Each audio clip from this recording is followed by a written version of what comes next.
Welcome to Pacific Northwest Mike Check, where Mike Connolly, owner of Windermere Real Estate Central Inc. in Kirkland, shares his lifetime of experiences as a successful businessman, real estate broker, and Pacific Northwest enthusiast. Throughout this podcast, Mike will be interviewing passionate experts in the industry who will give you a new perspective on the world of real estate, business, and life. So hello, everybody. Welcome to Pacific Northwest Mike Check on this beautiful May day. And I want to introduce Dana Adams from our office. Dana has been a longtime member of our team and excited to have her on board and just got a lot of interesting things to tell us today. So Dana, I'm just going to go into the first question. And you've identified yourself, established yourself as one of the area's leading listing brokers of luxury new construction homes, and are a bit of an authority on that. Could you kind of take us down the road, how that began and what your interest is as you're going down your career path? Sure, and thank you for having me. Great to have you on board. I feel really blessed that I came across the new construction niche like I did. And actually, I was a newer agent. I had only been in the business about 6 months.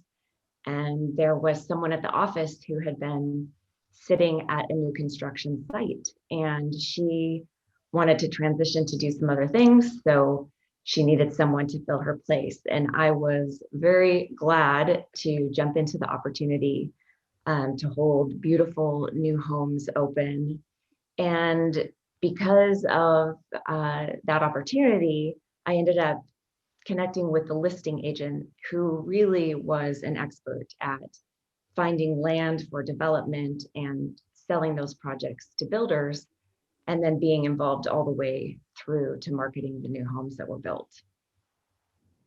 So add-on question to that. So, you and I've chatted about quite a bit, but the level of service that you bring to a builder extends well beyond, hey, here's an opportunity for you to build. What's that discussion like with the builder in terms of planning? What kind of homes?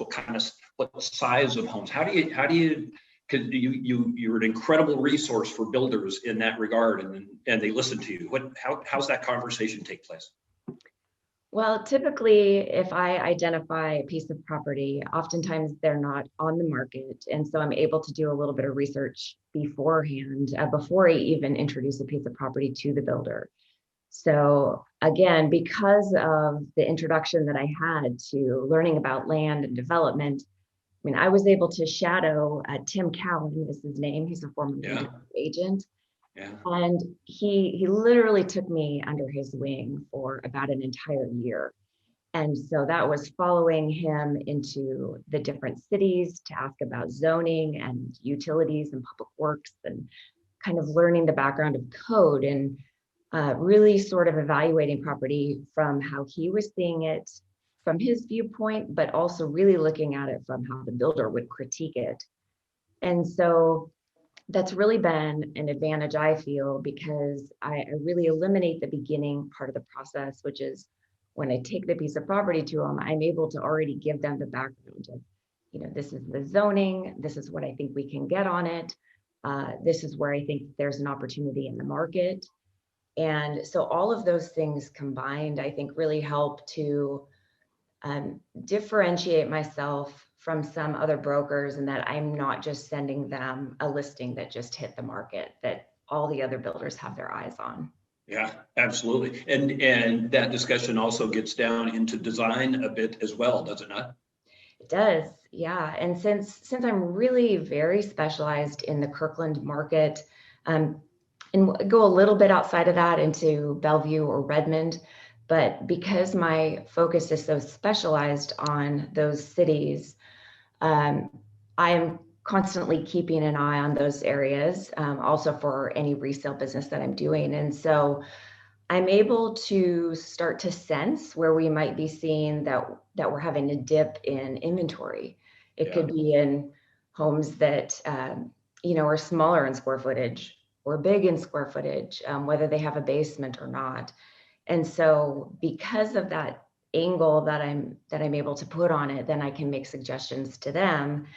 And one of the favorite things that I get to do is that when they start working with the architect, they will actually send the plans to me and ask for feedback on them. And so I'm often involved in markups and discussions about, whether it's starting at the very beginning from the type of home we want to plan to the size, the room configuration, the number of bedrooms and bathrooms, and the like. Yeah, and in this marketplace, and probably really relevant to the question you're going to ask next, Sofia, and that's just kind of the pace of the market that we're living in right now. Well, I think, yeah, go ahead. So our marketplace here in Kirkland is like we've never seen before, and many places throughout the country are also experiencing that. How do you keep pace with it? And this is actually two questions. How do you keep pace with it? And then how do you introduce your buyers and sellers that are just stepping into it? I can imagine it's a very overwhelming process for people in the market. So what is your role in all of that? And how do you feel about it? Well, as far as keeping up, I think Mike could probably attest to that it is literally staying in touch with what's happening on a daily basis. And fortunately, because of the feeds that we have through our multiple listing, we're almost seeing what is taking place in real time in the market. I have an inventory list that I will review every day that covers how many new listings have come on, what's gone pending. And so it's really staying on top of what the current inventory is on the market, getting in as many homes as possible to not only see the condition of the home, but what the price was established at when it was listed, and then following that through to the point that it actually closes, so that there's some kind of a connection there from a list price to a sale price. So all of that knowledge just adds to the base. And I think when working with buyers and sellers in this market, I find it can be overwhelming for someone like myself who's been in the business for quite some time. And so I do try and put myself in their shoes and really try and first, I think, just create a relationship that's just built on sort of this foundational piece of having communication and being able to speak freely and making sure that it's actually a comfortable situation for both the client and myself. Because the process, it really, I think because it's so competitive, it almost ends up being even more intimate and emotionally involved than we might see in some other markets. Yeah, very much. Yeah, that makes sense. Excuse me. And if I can take you down into the weeds just a little bit, as a listing broker, that point in time when the home goes on the market to the point in time where you have a accepted contract, we have a buyer in place, and sometimes that's just a few days, right? Mm-hmm. What happens in those few days? Could you give us just a quick overview of what happens in those few days as you're monitoring activity? Yeah, I think in my situation, what a lot of people don't see is that I'll say 80% of the work, the heavy lifting, is really done before we even go live on the market. So true. And so once the listing goes live, to me, I feel it's my role to be very present, to make myself available, to be in close communication with agents who have been in the home, frequently visiting the home multiple times a day to make sure that supplies are refreshed and there aren't booties scattered all the way across the entry when people come in. If things need a quick sweep or a wipe down, since we're concerned about COVID, it's really making myself available, and especially to have the kind of conversations and dialogue, and because we're exchanging a lot of information in the beginning, trying to help answer as many questions as possible, because the agents realize that they're probably going to be in a competitive situation. I think it's really very much a communication piece, and being the active liaison between the home that's for sale and any of the other agents that need information on it. Yeah, no question. It is, communication is literally everything. And then correct me if I'm wrong, but that also helps you finger on the pulse, look at motivation of some of those buyers as you're communicating with their brokers. Yes, definitely. And I also think to help sort of alleviate some of the intense sort of anxiety that might build for the seller. And I do try to keep them more up to date than might be typical in another market where the home might be on more for weeks than just a matter of days or hours.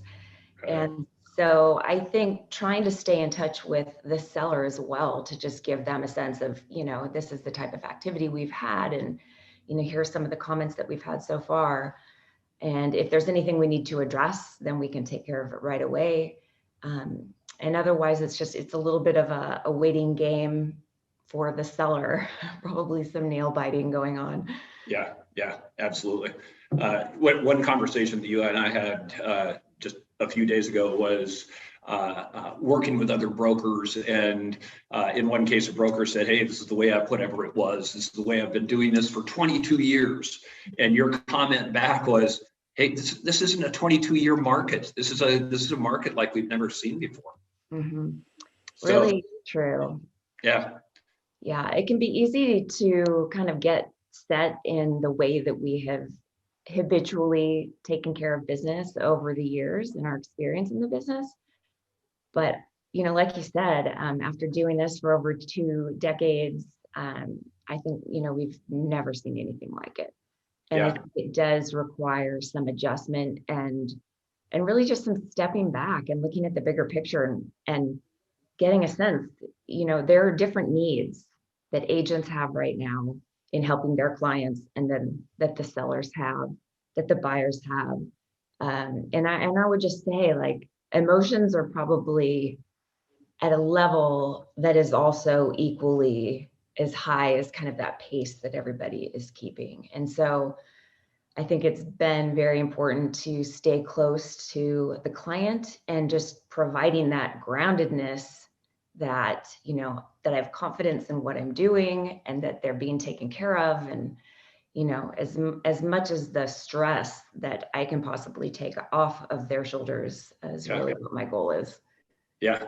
And just what you said is important too, is, some of the things that we have habitually been doing over the course of years to best serve our clients doesn't necessarily best serve their interests today. And we do have to stand back and analyze.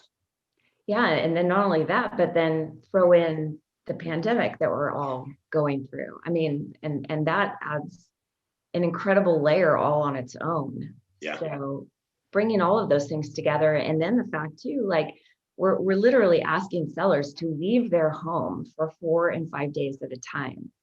And we have people that are working from home. They're still trying to learn from home in many cases with online school. So there are just so many more dynamics at play right now. And I think taking that into consideration is just really important. Yeah, absolutely. So going down an entirely different road right now, but you're super involved in the community, and I know you are very aware of this, but thinking about the need for affordable housing and just what's going on in this hyper-local area of Kirkland, Bellevue, Redmond, et cetera. Affordable housing, do you think that train has left the station for the east side of Lake Washington and the state of Washington? It's such an interesting question. And I think that the easy answer is, in large part, it feels like it has.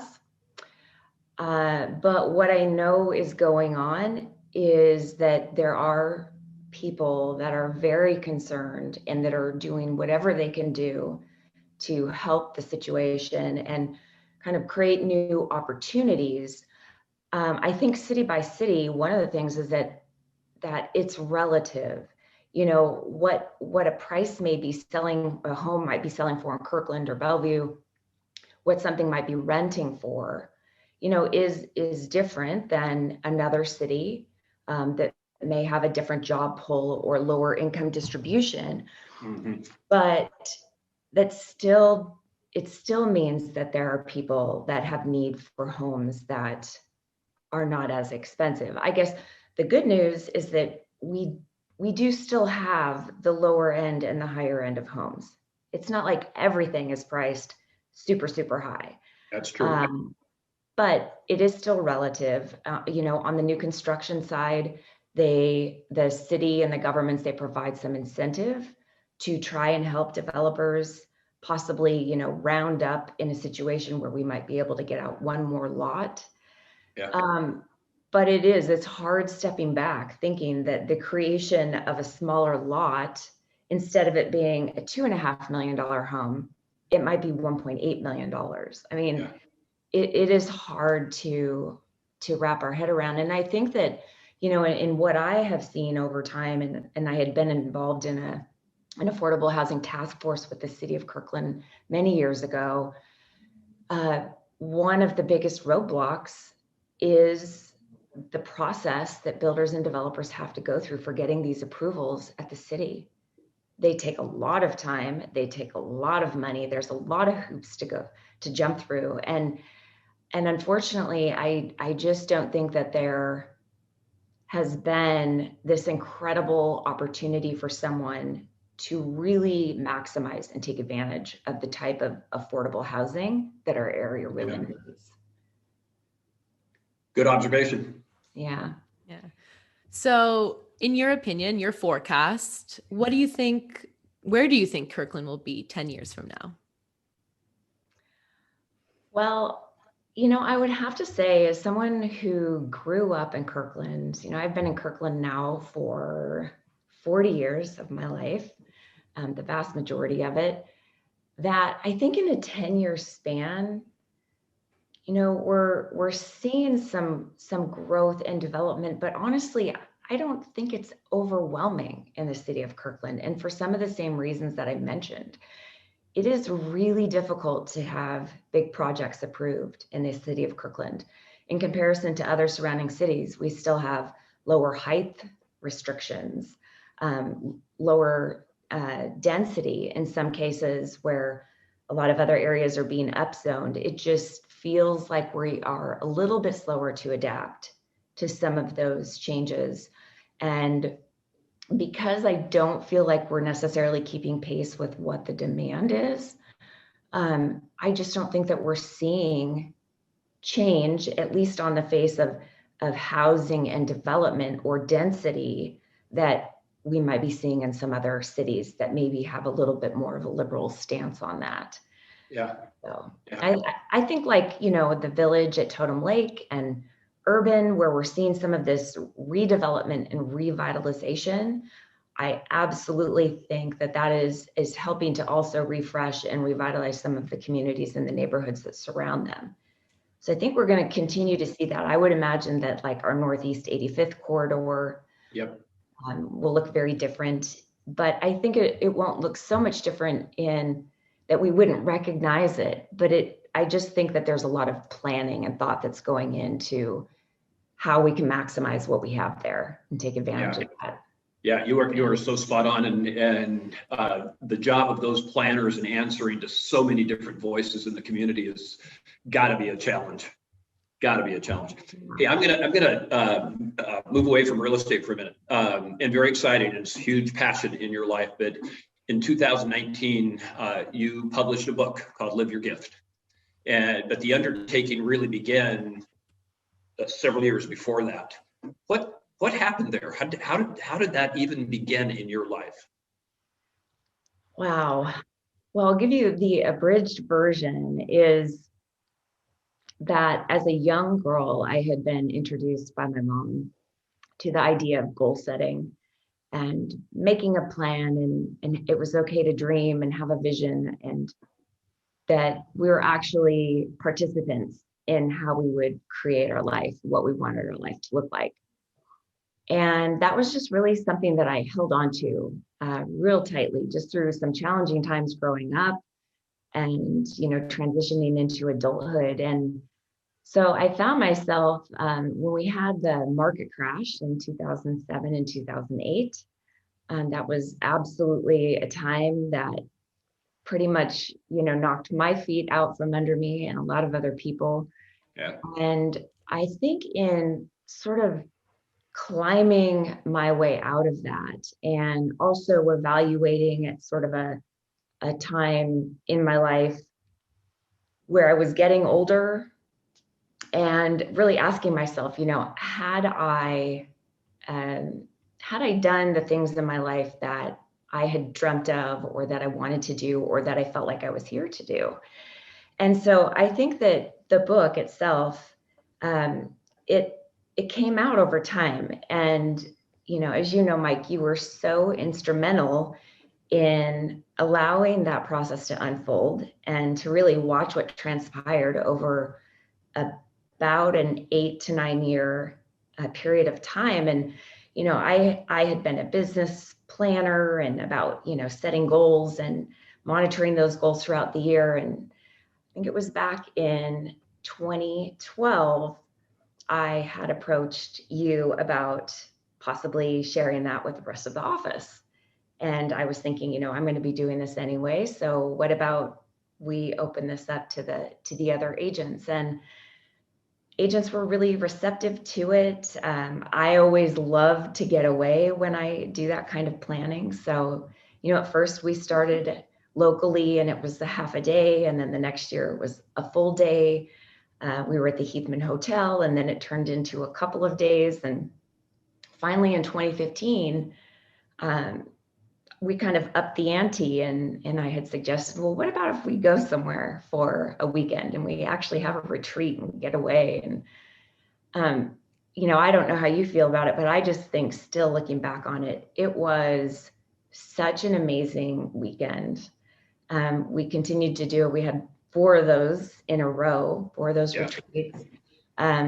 Attendance was fabulous, the participation, the enthusiasm, and it allowed us as an office to go back to the office and I think see and interact with the agents in such a different way. And instead of just passing by one another, it was like, it felt like I had all these connections and friends who I really cared about what they were working on. Like, we were sharing what our goals were. And so that process of allowing me the opportunity to step up and actually use my voice and share what my passion was really allowed the whole progression to wanting to write the book that I did unfold. And as it turned out, one of the processes that I use for setting goals is called life mapping. And there was a book that came out called Life Mapping that I discovered quite some time before that. And what I had done was I actually approached the author about taking his foundational steps and actually adding to them and making them a little bit more robust. And the idea behind that was that, even though I had been doing this for many years, I would still find myself stuck and challenged. Like, gosh, I'm like, I'm writing these goals down and like nothing is happening. Like, why? I think I remember asking you one time, like, God, I'd really love to know, like, what is the deal about why we don't do the simple things we say we're going to do? And that question, do you remember that? Yeah, I do. Yeah. And so I think like trying to answer that question really helped me to get to some more fundamental root causes of why that happens. And I did a lot of research and studying. And so what was unveiled to me during that process really helped me add to some of the steps that I felt really made it a process that allows people to look at the bigger picture of what it means to set goals. And then, are the goals that we're setting really even aligned with who we are or how we want to live our life? And so that is what came out of the opportunities that you had given me to share what my passion was. Well, it was incredibly fun to watch the evolution, and those retreats were, like you said, just the connections we made. I mean, you end up knowing people's stories. And one of the visuals I continue to carry with me, and I use from your words, is breaking the boulder. I mean, you right, breaking it into sizable pieces so you can manage those things in your life. So, well, congratulations and helping people live better lives, and you're extending that to high school kids now. I love what you're doing. Thank you. Thank you. Yeah, That's amazing. Huge thanks for that. Yeah, I've heard a lot of great things about, I've never been to one of your retreats, but just working with the brokers in the office, I've heard amazing things. And, if you could share one thing with our audience, like a key takeaway from your book or something they could start doing today, what would that be? That's a great question. I think that on the smallest scale, and I think it was really applicable during the pandemic, is that sometimes life can seem so out of our control. And I think at times when I feel overwhelmed, one of the things that the book provides is just a simple to do today sheet. And it really encompasses the things that I think just give a simple reminder on a daily basis about what are the priorities and what are the steps I can take in order to move a little bit closer to achieving those things or crossing them off my list. And for some people, I had a girlfriend once tell me, like, for some people, it literally can be as simple and life can feel so hard that it's, I'm going to make my bed today. I'm actually going to get dressed and I'm going to put on makeup and I'm going to wear shoes in my house. I'm going to actually leave my house and I'm going to go get some fresh air. I mean, things that I think sometimes we take for granted when life is just kind of humming along, that, it's the times too when life is really challenging. And if we can just even start with the smallest steps, that will be the beginning of the momentum I think that people need to just continue on working toward what the next thing is on the list. Yeah, and one of my huge takeaways is just the amazing results of what simplicity brings to play. When you complete those simple tasks consistently in the compound effect way of doing your life. Yeah, and I think that the consistency really is key, because I don't think it's in our human nature necessarily to be thinking in that way. And so that was one of the results of the work that we did, was over the years, like creating these forms and a way to kind of gather the information that we needed to kind of move to whatever the next step was. And so the companion guide that ended up coming along with the book, to me, I love it because it's like this foundational piece. And instead of just reading a book or learning something and then never going back to it, that many of the steps along the way in the life mapping process, there is always something to come back to. It's never too many months ago that you didn't look at it, or that much of it changes over time. It's just that it is this foundation that you can continue to return to and then build off of over the weeks and months and years. Maybe time for another retreat, Dana. I know. My gosh. Count me in. I'll be there. All right. You're invited. So thank you. How do people get a hold of your book or get in touch with you if they want to learn more about your program and what you offer? Is there somewhere they can go to find that? Yeah, that's nice of you to ask. Thank you. So I do have there's a website called Life Mapping Institute, and the books and the companion guide are for sale there. But they're also on Amazon. You can get the paperback version there. You can also get the hardback, but there's also an Audible version of the book, so people can listen to it in their car if they want. And so then that's the primary way. And then if, there's lots of downloadable forms that actually come from the workbook and the work that we do in a life mapping workshop. So the book and the companion guide were really designed that someone could go purchase those and they would be able to go through all of the steps on their own.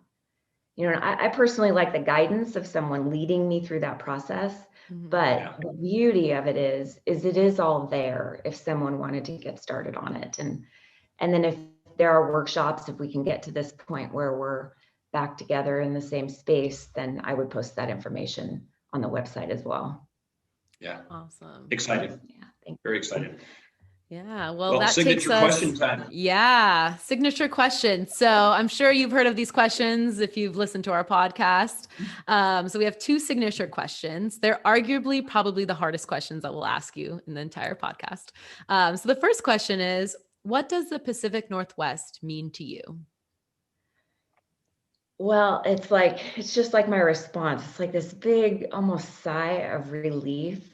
When I think of the Pacific Northwest, I just think of the nature and the beauty that surrounds us outside, and just what incredible variation we have in bodies of water and mountains, the terrain, the seasons that we have, and how many different opportunities it gives us to live here and get outside and enjoy it. And so that really is what it means to me. It's just, it's refreshing. And I just think that there's just such a natural beauty that's here. Yeah. Yeah. I think that's in all of our native Northwesterner hearts. Yes. Yeah. And then the toughest question probably of all is, if you were trapped on a desert island and you had one song that you could listen to the rest of your life, what would that song be? That is actually a very difficult question, especially because I'm not the kind of person that remembers lyrics necessarily or the names of songs. But I did come up with one, and I would have to say Carrie Underwood, and she has a song called "Something in the Water." And I could probably listen to it over and over. What was your answer, Mike? Oh gosh, what crossed my mind, Dana, is, okay, if I was on a desert island listening to one song for the rest of my life, which one would it take the longest to go raving mad with? So, but it's probably going to be something out of Toby Keith or Willie Nelson or something on that genre. There you go. Yeah. Do you have an answer for that, Sophia? You know, I've never answered that question on this podcast, but I do think about it every time we ask our guests. And I think it would have to be, there's like an Armenian lullaby song that I used to listen to as a little girl, and it's so calming and peaceful. So I feel like it would just put me in this like Zen mode if I was stuck on an island having to listen to it. So I think I'd choose that song. Oh, that's great. Yeah, Full disclosure. thanks for asking. So thank you so much for your time today. Absolutely cool to have you on board, and I'm excited to put this podcast out there and have our audience hear it. You're a special person. Thank you, Mike. Thank you so much. And you're welcome. I just appreciate all that you have done to support me personally and professionally over so many years. Been a pleasure. Yeah, thank you. You're welcome.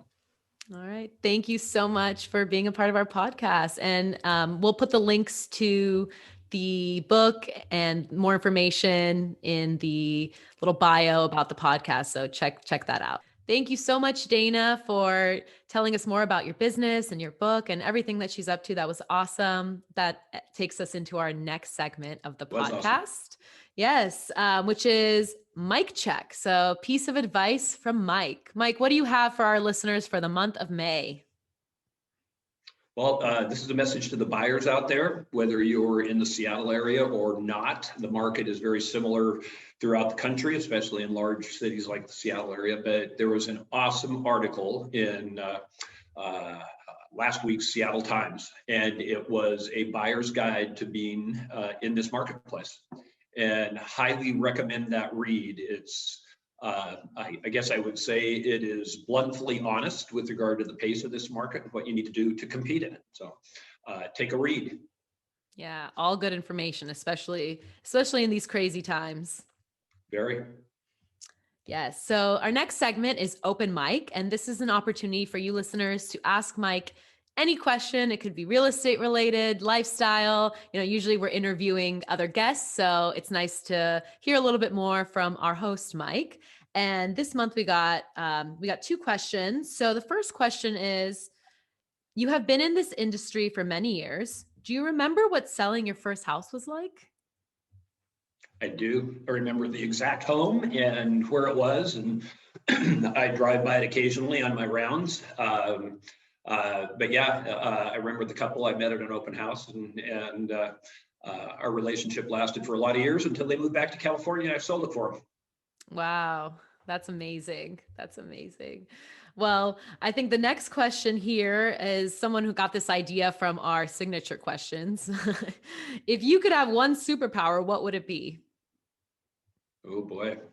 That superpower, I think, in a lot of people's lives would be balance of life. So I don't need X-ray vision. I don't need super strength. I just need balance of life because of everything that goes on around us. It's pretty quick pace, but that would be my superpower. That would create quality of life. No, that's a good answer. I was expecting something like invisibility or flying. Sometimes.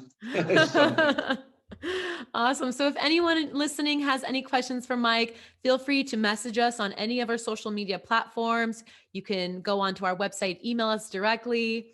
You can comment on the YouTube below. So really, if there is anything that's on your mind, send it over and Mike will answer it for you. And thanks for taking some time and watching us. And we'll have more great guests in the future.